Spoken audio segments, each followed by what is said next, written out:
नमस्कार दोस्तों, career secure में आप सभी का स्वागत है। बीपीएससी टीआरई 3.0 में 86,474 सीटों का आवंटन किया गया है। आज हम बात करेंगे वैसे कैंडिडेट जिनका अब लग रहा है कि अंतिम समय आ चुका है एग्जामिनेशन का, क्योंकि एग्जामिनेशन जो है मार्च में होने वाली है।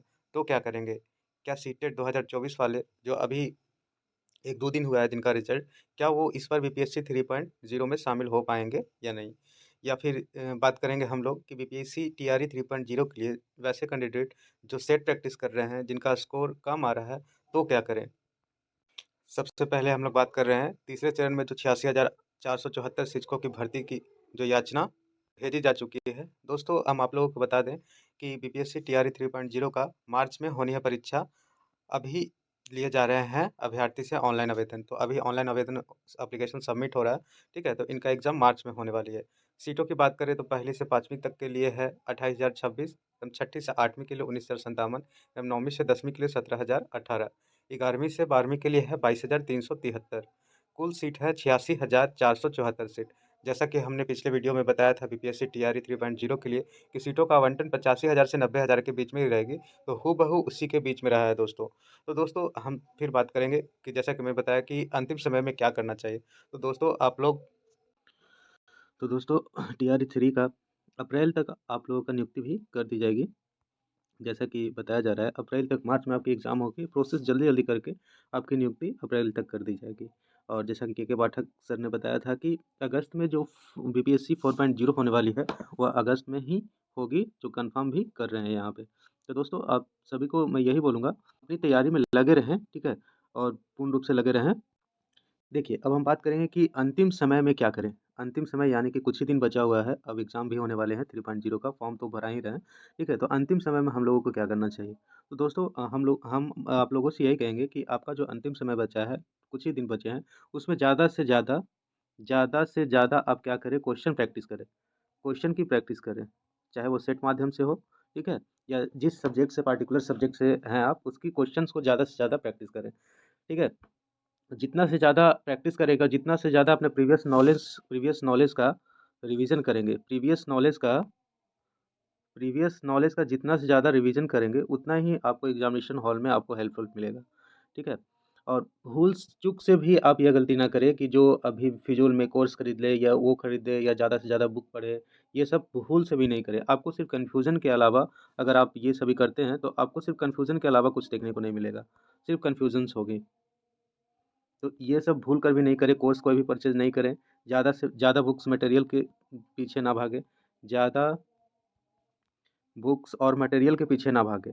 जो आपके पास पर्याप्त नॉलेज है, उसी को रिवीज़न करें, आपका रिज़ल्ट कन्फर्म होगी, रिज़ल्ट कन्फर्म होगी 100%। मैं ये दावे के साथ कह रहा हूँ, क्योंकि मैं भी एक सिलेक्टेड कैंडिडेट हूँ बीपीएससी टीआरई 2.0 में सिलेक्टेड हूँ, 11th-12th का मैं टीचर हूँ, ठीक है?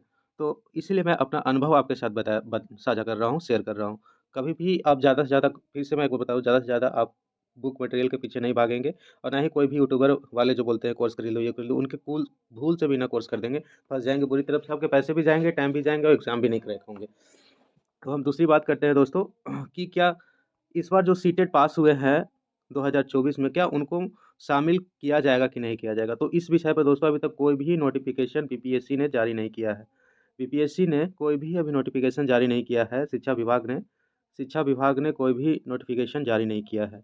उम्मीद यही जता रही है कि आप लोग को भी सम्मिलित कर लिया जाएगा, शामिल कर लिया जाएगा। तो 1-2 दिन वेट कर लीजिए, आप लोग को भी शामिल करने का कोई ना कोई नोटिस जारी कर दिया जाएगा। अब हम बात करेंगे दोस्तों कि जो कैंडिडेट्स जो हैं प्रैक्टिस तो कर रहे हैं, ठीक है? लेकिन उनका स्कोर इंक्रीज़ नहीं हो रहा। जिनका स्कोर इंक्रीज़ नहीं हो रहा, तो क्या करें? तो दोस्तों बिल्कुल भी घबराएँ नहीं। आप अपना जो प्रैक्टिस में लगे हुए हैं, वो प्रैक्टिस करते रहें प्रॉपर, ठीक है? और जो प्रैक्टिस कर रहे हैं, उनको घर पे आकर कम से कम 1 से 2 बार ज़रूर देखें। 1 से 2 बार आपको ज़रूर देखना है, और उसको देखना कैसे है, रियलाइज़ करना है, क्वेश्चन को एनालिसिस करना है कि क्वेश्चन्स जो पूछ रहे हैं, कहाँ से पूछ रहे हैं, और उनके ऑप्शन को भी आपको एनालाइज़ करना है। इससे आपको बहुत हेल्पफुल मिलेगा, ठीक है? क्योंकि जो जो कुछ भी आपका सेट प्रैक्टिस में क्वेश्चन्स आते हैं, वो ये तो नहीं कह सकते कि हूबहू आपके एग्ज़ामिनेशंस वाले होंगे, लेकिन ये कहेंगे, हम श्योर कहेंगे कि 70 से 80% क्वेश्चन जो आप एनालिसिस करेंगे, उससे आपको देखने को मिलेगा एग्ज़ामिनेशन हॉल में, ठीक है? तो सेट प्रैक्टिस में आपका चाहे स्कोरिंग यहाँ पे आ रहा है 40 आ रहा है, 50 आ रहा है या 90 आ रहा है या 80 आ रहा है, इनसे आपको कभी लेना नहीं है। सिर्फ़ आपको क्या करना है, रेगुलर वे में प्रैक्टिस करना है। प्रैक्टिस करना है और जो आप प्रैक्टिस किए हैं, जो आप प्रैक्टिस कर रहे हैं, उस प्रैक्टिस क्वेश्चन को एनालाइज़ करना है, ठीक है? बिल्कुल एनालाइज़ करना है और अगर आप इस तरह से आप करते हैं तो आपके एग्ज़ाम 100% क्लियर होंगे, 100% क्लियर होंगे, ठीक है? क्योंकि मैं भी जब तैयारी 2.0 का कर रहा था 2.0 का कर रहा था, तो मैं यही सब छोटे-छोटे पॉइंट को अपने ध्यान दिया था और ध्यान देने के बावजूद ही मैंने एग्ज़ाम को क्रैक कर पाया था, ठीक है? आगे चल के मैं आपको बताऊँगा कि मैंने कैसे-कैसे और भी एग्ज़ाम कौन-कौन से क्रैक किए हैं, अपने अनुभव के आधार पे बताऊँगा, ठीक है? तो दोस्तों और मुझे ये भी कमेंट में बताइएगा कि जो बातें मैं आपको बता रहा हूँ, वो आपके लिए हेल्पफुल हुआ है या नहीं हुआ है एग्ज़ामिनेशन क्रैक होने के बाद। जब आप सभी का एग्ज़ामिनेशन क्रैक हो जाएँगे, तो जो बातें मैंने आपको बताई, वो आपके लिए हेल्पफुल हुआ है कि नहीं हुआ है। तो धन्यवाद दोस्तों।